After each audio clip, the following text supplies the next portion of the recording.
Hello Eagles, welcome to today's ETV segment, Meet the Candidates, a chance for the 3 students running for student body president to introduce themselves and give their stances on issues facing EMU.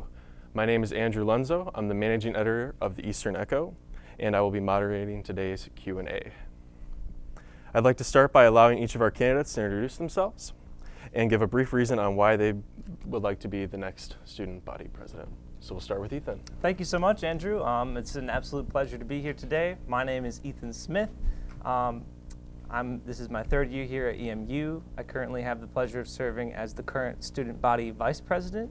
So I've had the chance to kind of see how student government works for the past couple of years, and I really want to run for student body president because I know exactly how much student government can do, and I think I have some good ideas on how student government can live up to its potential. Now more than ever, I think we need strong leadership here at Eastern Michigan University.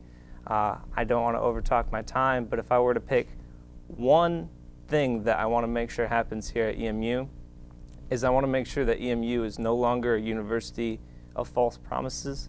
We can't say that EMU is good, supports a diverse student population just because the students that happen to come here are diverse. We need to make sure that EMU puts the resources necessary to support a diverse population through 4 years at Eastern Michigan University.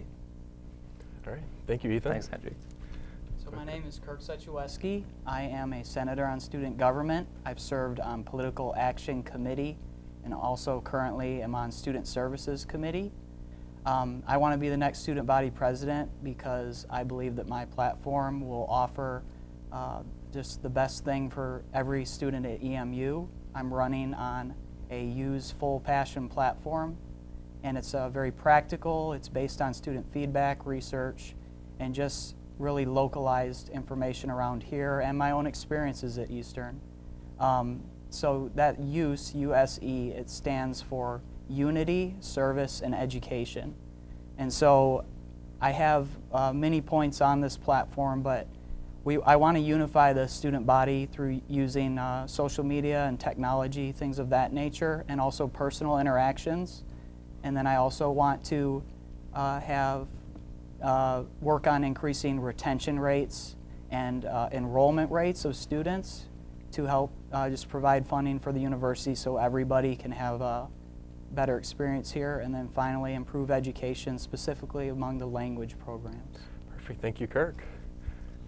My name is Bilal Hollings. I'm actually just doing a victory lap here at Eastern Michigan University. I've been a senator for 2 years. Served on the Student Services Committee both years because that's just what I do. Just interact, engage with students. My platform is simple. Eastern has a nice little slogan that says, "You are welcome here." They say that, but they have yet to, or failed to show it on several occasions. I think it was a good point that that Ethan made, that it's a strong need for leadership. Luckily, that's my minor right now. It's only a minor here at Eastern Michigan, but I hope to make it a major because it's really needed. And then Mr. Suchowesky just talked about diverse. Well, if you look up here, elephant in the room, I'm the only one that looks like me, so I feel that representation is important both in the student body, both with our faculty, even our board of regents. So my platform, along with my running mate Tyler Wright, is just simple. You say you are welcome here, so everybody to truly feel that, and the university to back that up, not with words, but with action. Awesome, thank you, Bilal. So to kick things off, let's do a question about student housing. So updating our student housing is one issue our university is exploring. Although the method for how this would be accomplished hasn't been made clear yet, I was wondering what you would support, going along with the university. So I think that housing absolutely does need to be updated. There's not a lot of ways to get around that. It's not really fair to ask students to pay so much money for housing when it's objectively substandard because it's distracting, it's stressful, and it's not fair to students. That said, there is a lot of concern that the university is yet again going down a path toward privatization, where they're turning over control of critical campus resources to private interests. There are reasons that they do that, but it's not fair for a public university not to be controlled by the people and the people that are paying tuition to that university. So for that reason, my campaign, myself, we do not support the privatization of EMU housing.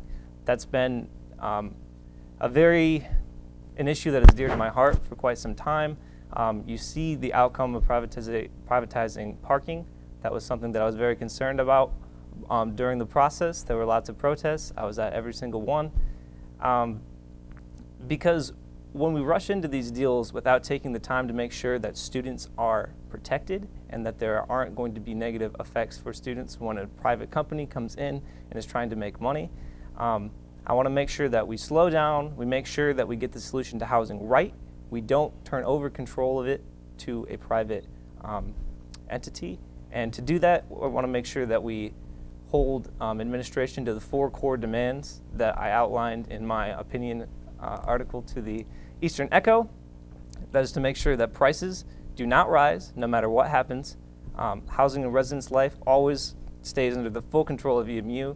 Students are able to control their living conditions, including heating and cooling. And finally, an accessible and efficient appeals process is available to all students so that students aren't being unfairly charged for damage to their rooms that may not have been their fault. Okay, thank you, Ethan. Thank you, Andrew. Go ahead, Kirk.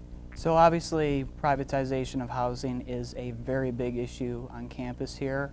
And as Ethan already said, we need improvements, and administration's trying to figure out different ways to solve it. I also am not for privatization of housing. I have supported President Crutcher and Vice President Smith and their statements. As a member of student government, their 4 core demands. Should the administration try to go against that, I would definitely say that by all means, let's try and avoid privatization.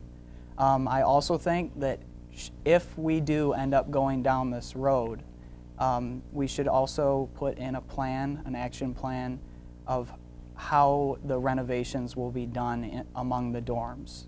It should be done based on, firstly, how much students actually stay in the dorms.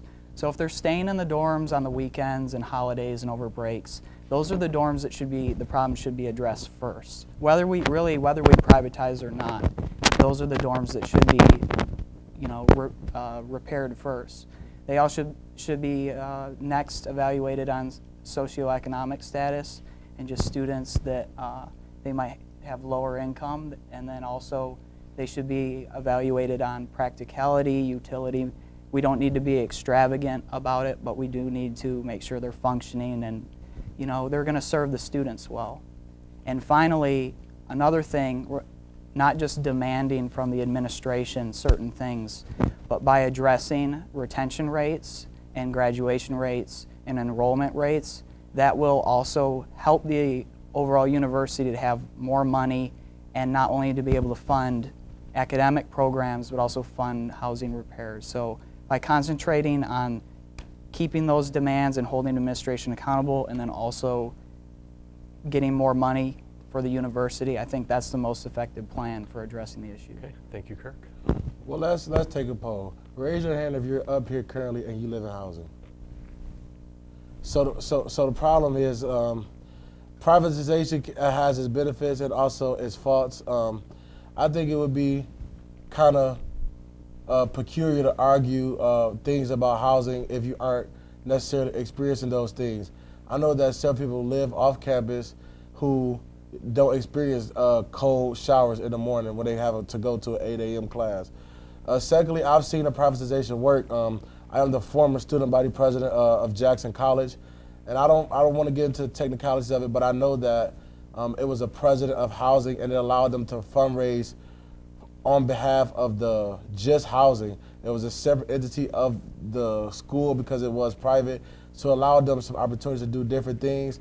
And in that situation, it worked. I'm not really particular how it could work here at Eastern Michigan University, but I stand behind our current student body president and vice president, but I definitely want to look more into it. First off, I feel like housing and residence life drop jewels. This is something that I mean about they say you're welcome here. I feel like everybody knows about the racist incident of a doll being not hung but lynched from a showerhead. It's only 9 CPs, which is a community program, and they make up a living, learning community. It's a community that you can live and learn in. It's only 9. Something small that won't cost a lot of money that they can do is have an African American living, learning community. Now I know they have the Brotherhood, but that's focused on first-year students. But if I'm a non-traditional transfer student that's 21, maybe I don't want to live in the freshman dorms. There's not a living, learning community for blacks in other housing. And as far as the LGBTQ+, there's 2 communities in Pittman as well as Hoyt, but it's only 1 CP for the program. So they have to kind of bounce back and forth. So adding another CP to control 1 each for Hoyt, 1 for Pittman, and then creating a living, learning community in different other halls, and then paying a CP to run those communities would be a small way for Eastern housing specifically to say we're welcome here, but to then back it up through action. That's how I feel about housing, and that's that. In recent years, we've seen an increase in racist incidents on campuses all across the country. Most recently at Best Hall here at Eastern Michigan. Do you think that the university's response to this incident was adequate? And if not, why not? And as a follow-up, how can you use your position, if you're elected student body president, to create an inclusive environment on this campus that's safe for all students, faculty, and staff? Well, Andrew, the answer to the first part of that question is pretty simple. No. The response was not even close to adequate. The first communication that came from an official university source came from Housing and Residence Life, and it called that racist act a bias incident, which is not even close to the truth. It doesn't fully capture the horror. It doesn't capture the nature of the act. It's not bias, it's racism, and it was racism that made an African American student feel uncomfortable in his place of residence and in his place of work. It was absolutely not acceptable. Later, a communication came from University Communications, and in that communication, it described, it gave a platform to the person that perpetrated this action and said that the person described it as a prank. It is not important. Our black students do not care about the justifications for anti-black behavior. Even if it was intended as a prank, it doesn't matter, because what it was a naked black baby doll being lynched. There's no excuse for that level of ignorance. So in order to, we also have to ask the question of why. Why was the response like that? And I think that the reason that the response was so inadequate is because all the departments underneath student affairs are not adequately prepared. They do not have the resources. There has not been a cultural focus on making sure that staff members that are going to be put in situations where they're going to, unfortunately, have to respond to things like this. They haven't been adequately trained. There isn't enough resources to make sure that people are prepared to deal with this. And what really went wrong in this whole situation is that students' perspectives were not centered. It came out too fast. They didn't understand the gravity of the situation. There's a clear lack of understanding of how students perceive issues like this. So going forward, if I were to become student body president, I would make sure that the resources necessary, the financial resources necessary to make sure that a diverse student population, all minoritized students, are supported through their 4 years at Eastern, because at the end of the day, that's what it takes to make students feel included and feel safe. A budget is a reflection of your values, and we need to make sure that our budget represents supporting minoritized students at uni. Thank you, Ethan. Thanks, Andrew. Go ahead, Kirk. So obviously, the Best Hall racist incident is very controversial, and rightfully so. It raised a lot of concerns among students of color, and specifically black students, and it ought to be condemned. I condemn it, what was done, and as Ethan already said, he talked about just how he spoke on how, you know, students were really shocked by this and appalled, and rightfully so. And the administration, I don't think they reached that level of response to keep confidence in the students. So what I did was I went out and I talked to different student leaders of NAACP. I went to the intersection on February 12th I talked to the BSU, ASA, or just reached out to different groups. And I think we really need to take a look at we need to re-examine like the President's Commission on Diversity and Inclusion. We need to re-examine the this Black Student 10-point plan, and then also what was drafted at the intersection. And we need to empower students of color's voices. So if I were elected president, that would be, I would want to cooperate with them. I'm not a dictator, I'm a delegator, and I'd want to use my position to empower their voices and make sure they're the ones leading it. And then I would support them in that and do everything I can in my power as president to make sure that they're protected, they feel safe, celebrated, and welcome on campus here. I've written extensively on this on my platform page on Facebook for EM Unity. And just to be frank though, the administration's response, it was not adequate. It's already been mentioned, it's called a bias incident. It was a racist attack, it was racist imagery, and whether it was ignorance or not on the people doing it, it still affected innocent people, and they're still coping with that and dealing with that. We owe it to them to restore their confidence, and that's what I intend to do. Thank you, Kirk.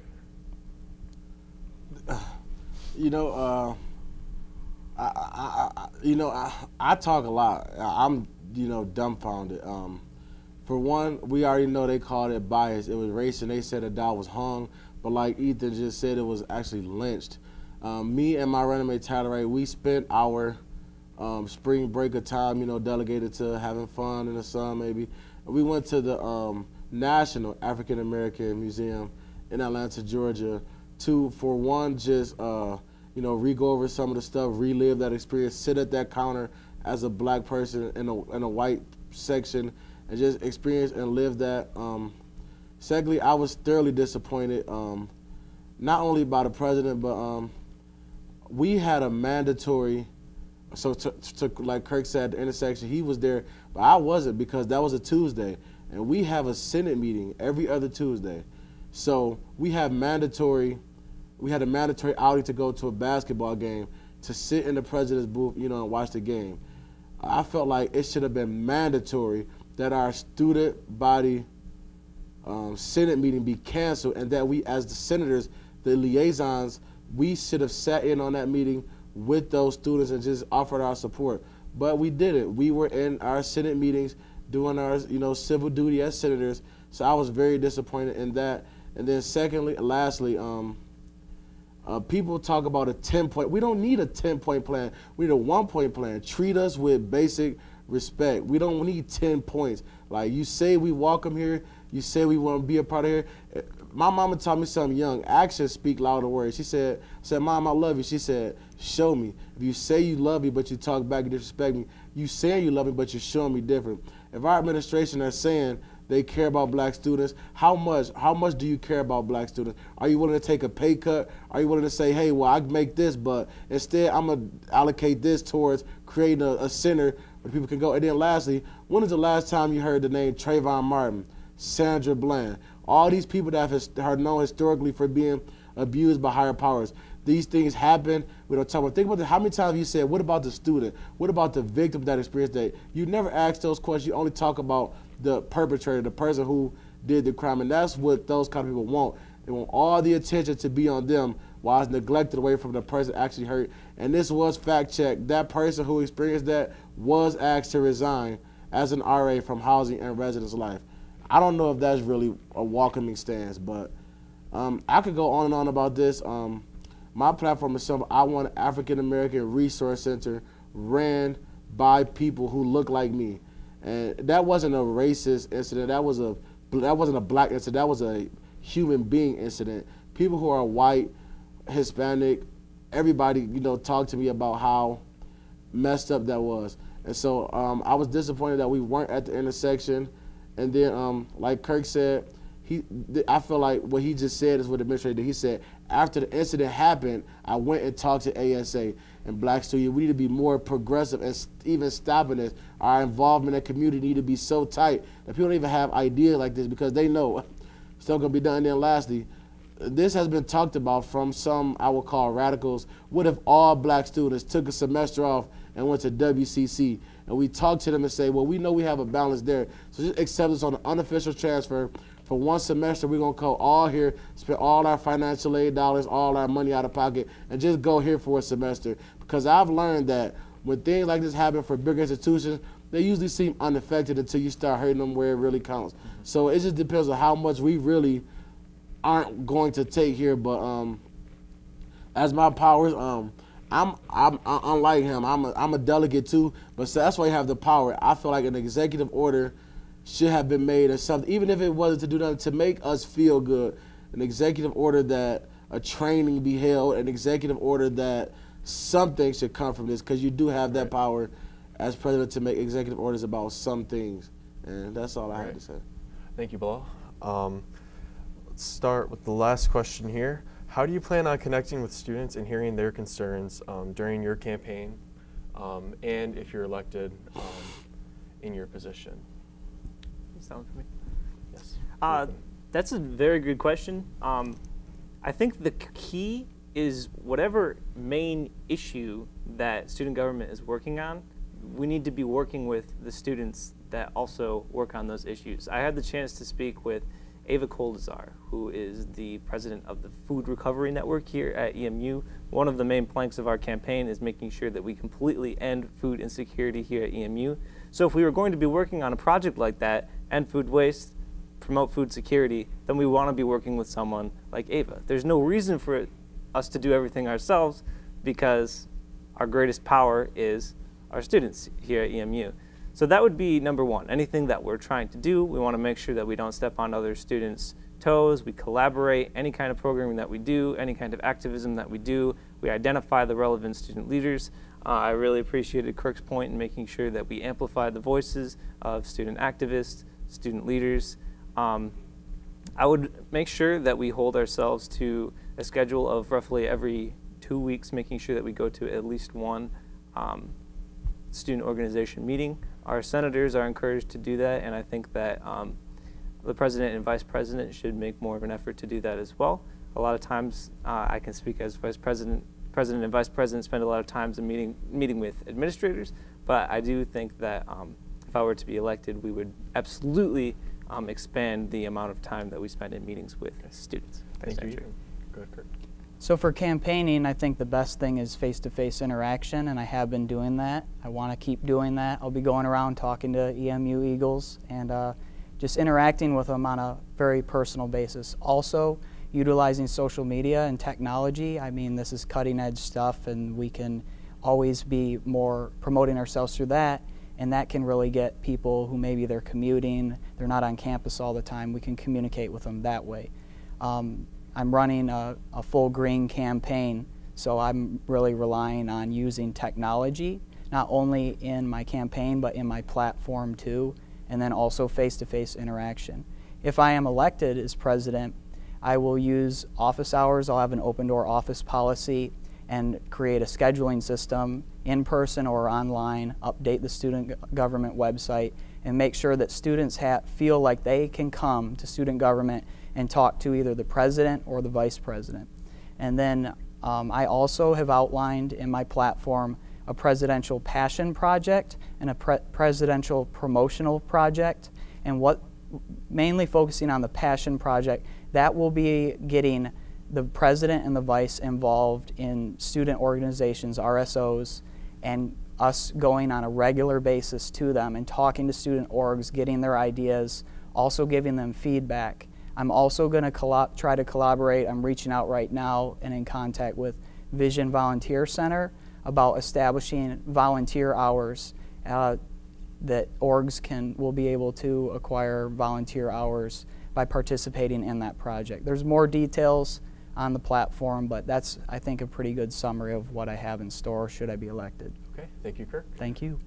Well, I guess I'm happy to answer this question. That gave me a kind of big smile, as you can see.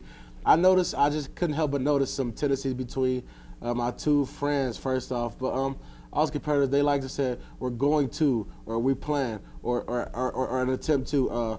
I'm already a part of 9 student organizations on campus. I'm already making, as a non-senator, before I ever got the title of a senator, I was a part of those organizations. So I would need to go too, because I've already been there. I don't need to go to the Vision Volunteer Center because I sacrificed my whole week, 2 years, going and volunteering in food deserts.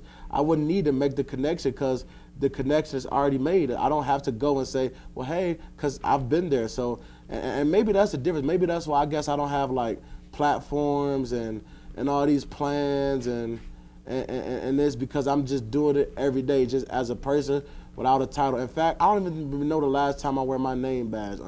These two can attest, I don't wear it to meetings because it's just a name badge. The power comes from the actions, the connections, and the things bonds you create with the people. That is why I love being a senator, because we truly have the most power. Collectively as a Senate, we can veto the president. Sorry, Ethan. We can. So as a senator, you have a lot of power. And so I've always used that, but now has been a theme that you be a senator and learn that your senior year, finally take that step and run for student body president. I think this year is the most non-seniors running that it's ever been. But I like that because it's showing how student government is changing and evolving. I'm just glad to be a part of that.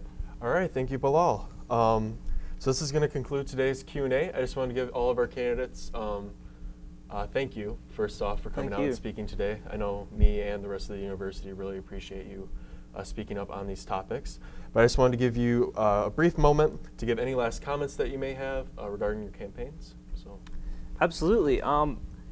There are 3 main things that I want to focus on. It's privatization of housing, no privatization of housing, no more false promises, making sure that a diverse student population is supported through all 4 years. And I just wanted to take this closing statement to just talk a little bit more about making sure that every single student's basic needs are met. That means that every student can eat, they can eat a healthy diet, and every student has a place to stay. In 2016, there were six declared homeless students at EMU. That shouldn't ever be happening when we're struggling to even fill the beds in our residence halls. That doesn't make any sense. If you're paying tuition to EMU, you should have your basic needs met. I think you have that as a right because you can't learn. If you're hungry, you can't learn. If you're worried about where you're going to sleep that night. So I just wanted to give a little bit more on that. I want to thank you for giving me the chance to come out. I'm really enjoying the campaign. I look forward to being the next student body president and no matter what happens, making a difference for students. Thank you, Ethan. Go ahead, Kirk.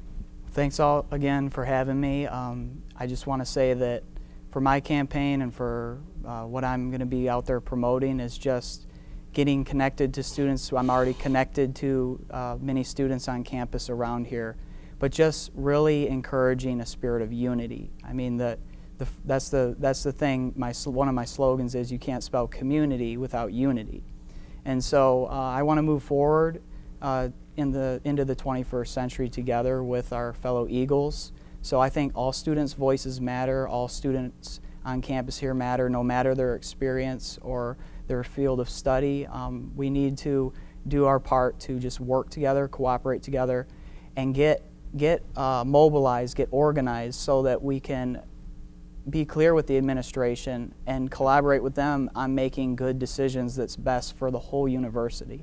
Okay. And thank so, you, Kirk. yeah, thank you. Well, guys, I don't know. I've been moved. I've really been moved. I might be voting for Ethan. I'm one of those students who, other than on-campus housing, I don't have a place to go home. When I live in the towers, because when school is closed, I am there. I don't have a place. So this is not like I don't really have a platform. Just treat us, everybody, how we want to be treated.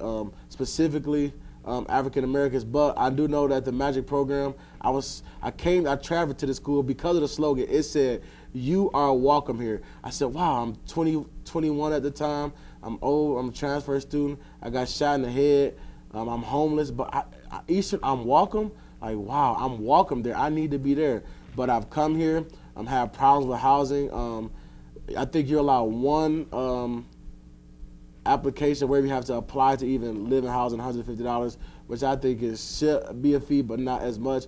But to work close with housing so that students like me and others that are not as brave to admit that they are homeless can actually have a place to go. And because of the race incident, I made this kind of slogan for me and Tyler, 2 minority men making moves. I did that only so people can know that representation is here. I've since moved on and went with something that said, you can't go wrong when you vote Bilal Hollings and Tyler Wright.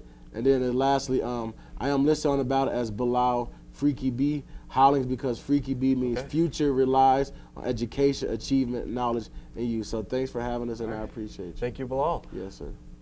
The elections will be taking place March 27th, so keep an eye out for that on your My Emish. Thank you all for tuning in.